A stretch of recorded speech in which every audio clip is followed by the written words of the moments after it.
অতিথির কাছে বাকি অতিথিদের কাছে আসার আগে বিকাশ রঞ্জন বাবু আপনার কাছে আমার দুটো মাত্র প্রশ্ন আছে আপনার কাছে। আমার প্রথম প্রশ্ন একেবারে যেটা নিয়ে আমি আজকের এই বিতর্ক করছি, মুখ্যমন্ত্রী বলছেন আজকের এই রায় বেআইনি বেআইনি রায় দিয়েছে আদালত।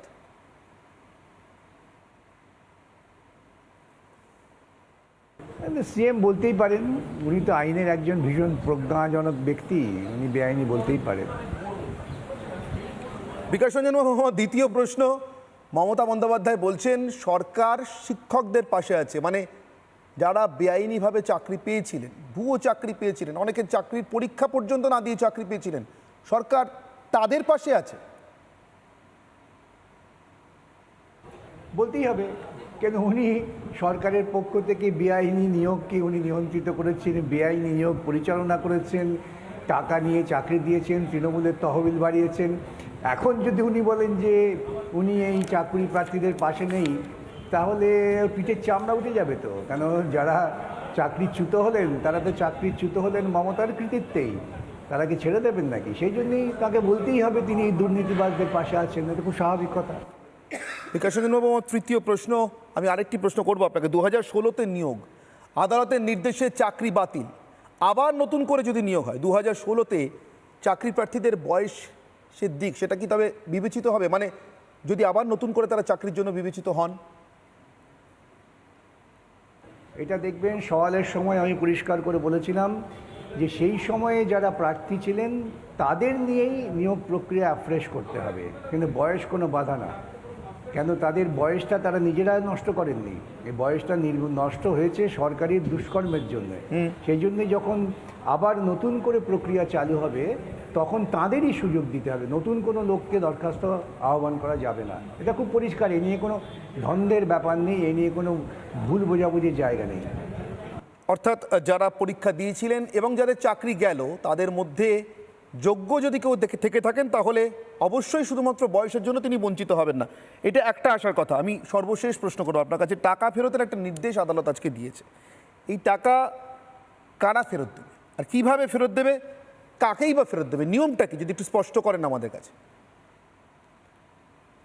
এই টাকা তো ফেরত আসবে সরকারি তহবিলে, সরকারের তহবিল থেকে বেআইনি নিয়োগ যারা পেয়েছেন, তারা টাকা পেয়েছেন, তাদের টাকা ফেরত দিতে হবে। এবং মমতা যদি ওদের পাশে থাকেন তাহলে মমতা ওই ইলেকট্রাল বন্ডে যত টাকা পেয়েছেন না, সেই টাকাগুলো ওদের দিয়ে দিন, সেখান থেকে ওটা টাকা দিয়ে দেবে। টাকা তো সরকারি তহবিলে আসবে, ওই টাকা তো আর বিকাশ রঞ্জন ভট্টাচার্যের পকেটে আসবে না, মমতার কোনো চিন্তা নেই। সেই টাকাটা সরকারি তহবিলে ফিরবে, সরকারের তহবিল পাকাপোক্ত হবে। এবং ওদের যেহেতু টাকা নেই বলে মমতা খুব দুঃখ করছেন, এই মমতা ইলেকট্রাল বন্ডের কয়েক হাজার কোটি টাকা পেয়েছেন, 1600 কোটি টাকা, বাপরে বাপ, সেই থেকে টাকা দিয়ে দিন, তা কত হবে? 500 কোটি টাকা হয়তো খুব বেশি খরচা হবে। অনেক ধন্যবাদ আমার সঙ্গে সময় দেওয়ার জন্য বিকাশ রঞ্জন বাবু। অতিথির কাছে বাকি অতিথিদের কাছে আসার আগে বিকাশ রঞ্জন বাবু আপনার কাছে আমার দুটো মাত্র প্রশ্ন আছে আপনার কাছে। আমার প্রথম প্রশ্ন একেবারে যেটা নিয়ে আমি আজকের এই বিতর্ক করছি, মুখ্যমন্ত্রী বলছেন আজকের এই রায় বেআইনি বেআইনি রায় দিয়েছে আদালত।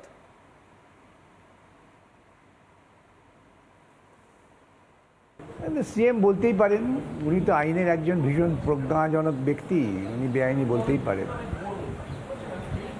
বিকাশ রঞ্জন বাবু আমার দ্বিতীয় প্রশ্ন, মমতা বন্দ্যোপাধ্যায় বলছেন সরকার শিক্ষকদের পাশে আছে, মানে যারা বেআইনিভাবে চাকরি পেয়েছিলেন, ভুয়ো চাকরি পেয়েছিলেন, অনেকের চাকরির পরীক্ষা পর্যন্ত না দিয়ে চাকরি পেয়েছিলেন, সরকার তাদের পাশে আছে। বলতেই হবে, কেন উনি সরকারের পক্ষ থেকে বেআইনি নিয়োগকে উনি নিয়ন্ত্রিত করেছেন, বেআইনি নিয়োগ পরিচালনা করেছেন, টাকা নিয়ে চাকরি দিয়েছেন, তৃণমূলের তহবিল বাড়িয়েছেন। এখন যদি উনি বলেন যে উনি এই চাকরি প্রার্থীদের পাশে নেই, তাহলে পিঠের চামড়া উঠে যাবে তো। কেন যারা চাকরিচ্যুত হলেন তারা তো চাকরিচ্যুত হলেন মমতার কৃতিত্বেই, তারা কি ছেড়ে দেবেন নাকি? সেই জন্যই তাকে বলতেই হবে তিনি দুর্নীতিবাজদের পাশে আছেন, এটা খুব স্বাভাবিক কথা। বিকাশ রঞ্জন বাবু আমার তৃতীয় প্রশ্ন, আমি আরেকটি প্রশ্ন করবো আপনাকে। 2016-তে নিয়োগ, আদালতের নির্দেশে চাকরি বাতিল, আবার নতুন করে যদি নিয়োগ হয় 2016-তে চাকরি প্রার্থীদের বয়সের দিক সেটা কি তবে বিবেচিত হবে, মানে যদি আবার নতুন করে তারা চাকরির জন্য বিবেচিত হন? এটা দেখবেন, সওয়ালের সময় আমি পরিষ্কার করে বলেছিলাম যে সেই সময়ে যারা প্রার্থী ছিলেন তাদের নিয়েই নিয়োগ প্রক্রিয়া অ্যাফ্রেশ করতে হবে, কিন্তু বয়স কোনো বাধা না। কেন তাদের বয়সটা তারা নিজেরা নষ্ট করেননি, এই বয়সটা নষ্ট হয়েছে সরকারি দুষ্কর্মের জন্য। সেই জন্যই যখন আবার নতুন করে প্রক্রিয়া চালু হবে তখন তাদেরই সুযোগ দিতে হবে, নতুন কোনো লোককে দরখাস্ত আহ্বান করা যাবে না। এটা খুব পরিষ্কার, এ নিয়ে কোনো দ্বন্দ্বের ব্যাপার নেই, এ নিয়ে কোনো ভুল বোঝাবুঝির জায়গা নেই। অর্থাৎ যারা পরীক্ষা দিয়েছিলেন এবং যাদের চাকরি গেল তাদের মধ্যে যোগ্য যদি কেউ থেকে থাকেন তাহলে অবশ্যই শুধুমাত্র বয়সের জন্য তিনি বঞ্চিত হবেন না, এটা একটা আসার কথা। আমি সর্বশেষ প্রশ্ন করবো আপনার কাছে, টাকা ফেরতের একটা নির্দেশ আদালত আজকে দিয়েছে, এই টাকা কারা ফেরত দেবে আর কিভাবে ফেরত দেবে, কাকেই বা ফেরত দেবে, নিয়মটা কি যদি একটু স্পষ্ট করেন আমাদের কাছে। এই টাকা তো ফেরত আসবে সরকারি তহবিলে, সরকারের তহবিল থেকে বেআইনি নিয়োগ যারা পেয়েছেন তারা টাকা পেয়েছেন, তাদের টাকা ফেরত দিতে হবে। এবং মমতা যদি ওদের পাশে থাকেন তাহলে মমতা ওই ইলেকট্রাল বন্ডে যত টাকা পেয়েছেন না, সেই টাকাগুলো ওদের দিয়ে দিন, সেখান থেকে ওটা টাকা দিয়ে দেবে। টাকা তো সরকারি তহবিলে আসবে, ওই টাকা তো আর বিকাশ রঞ্জন ভট্টাচার্যের পকেটে আসবে না, মমতার কোনো চিন্তা নেই। সেই টাকাটা সরকারি তহবিলে ফিরবে, সরকারের তহবিল পাকাপোক্ত হবে। এবং ওদের যেহেতু টাকা নেই বলে মমতা খুব দুঃখ করছেন, এই মমতা ইলেকট্রাল বন্ডের কয়েক হাজার কোটি টাকা পেয়েছেন, 1600 কোটি টাকা, বাপরে বাপ, সেই থেকে টাকা দিয়ে দিন, তা কত হবে, 5-6 কোটি টাকা হয়তো খুব বেশি খরচা হবে। অনেক ধন্যবাদ আমার সঙ্গে সময় দেওয়ার জন্য বিকাশ রঞ্জন বাবু। অতিথির কাছে, বাকি অতিথিদের কাছে আসার আগে বিকাশ রঞ্জন বাবু আপনার কাছে আমার দুটো মাত্র প্রশ্ন আছে আপনার কাছে। আমার প্রথম প্রশ্ন একেবারে যেটা নিয়ে আমি আজকের এই বিতর্ক করছি, মুখ্যমন্ত্রী বলছেন আজকের এই রায় বেআইনি রায় দিয়েছে আদালত।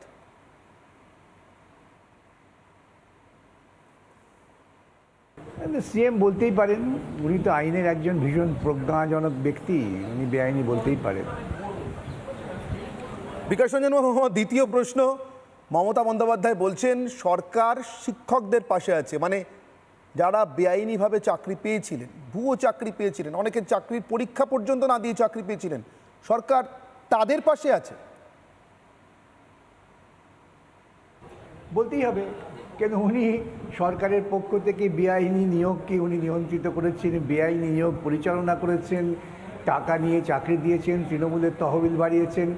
এখন যদি উনি বলেন যে উনি এই চাকরি প্রার্থীদের পাশে নেই, তাহলে পিঠের চামড়া উঠে যাবে তো। কেন যারা চাকরিচ্যুত হলেন তারা তো চাকরিচ্যুত হলেন মমতার কৃতিত্বেই, তারা কি ছেড়ে দেবেন নাকি? সেই জন্যই তাকে বলতেই হবে তিনি এই দুর্নীতিবাজদের পাশে আছেন, এটা খুব স্বাভাবিক কথা। বিকাশ রঞ্জন বাবু, আমার তৃতীয় প্রশ্ন, আমি আরেকটি প্রশ্ন করবো আপনাকে। 2016-তে নিয়োগ, আদালতের নির্দেশে চাকরি বাতিল, আবার নতুন করে যদি নিয়োগ হয় 2016-তে, চাকরি প্রার্থীদের বয়সের দিক সেটা কি তবে বিবেচিত হবে, মানে যদি আবার নতুন করে তারা চাকরির জন্য বিবেচিত হন? এটা দেখবেন, সওয়ালের সময় আমি পরিষ্কার করে বলেছিলাম যে সেই সময়ে যারা প্রার্থী ছিলেন তাদের নিয়েই নিয়োগ প্রক্রিয়া অ্যাফ্রেশ করতে হবে, কিন্তু বয়স কোনো বাধা না।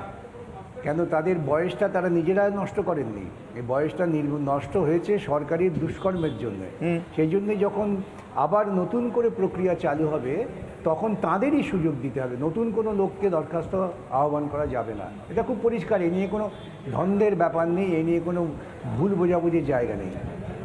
অর্থাৎ যারা পরীক্ষা দিয়েছিলেন এবং যাদের চাকরি গেল তাদের মধ্যে যোগ্য যদি কেউ থেকে থাকেন তাহলে অবশ্যই শুধুমাত্র বয়সের জন্য তিনি বঞ্চিত হবেন না, এটা একটা আসার কথা। আমি সর্বশেষ প্রশ্ন করবো আপনার কাছে, টাকা ফেরতের একটা নির্দেশ আদালত আজকে দিয়েছে, এই টাকা কারা ফেরত দেবে আর কিভাবে ফেরত দেবে, কাকেই বা ফেরত দেবে, নিয়মটা কি যদি একটু স্পষ্ট করেন আমাদের কাছে।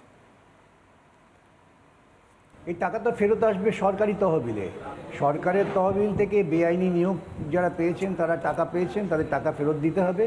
এবং মমতা যদি ওদের পাশে থাকেন তাহলে মমতা ওই ইলেকট্রাল বন্ডে যত টাকা পেয়েছেন না, সেই টাকাগুলো ওদের দিয়ে দিন, সেখান থেকে ওটা টাকা দিয়ে দেবে।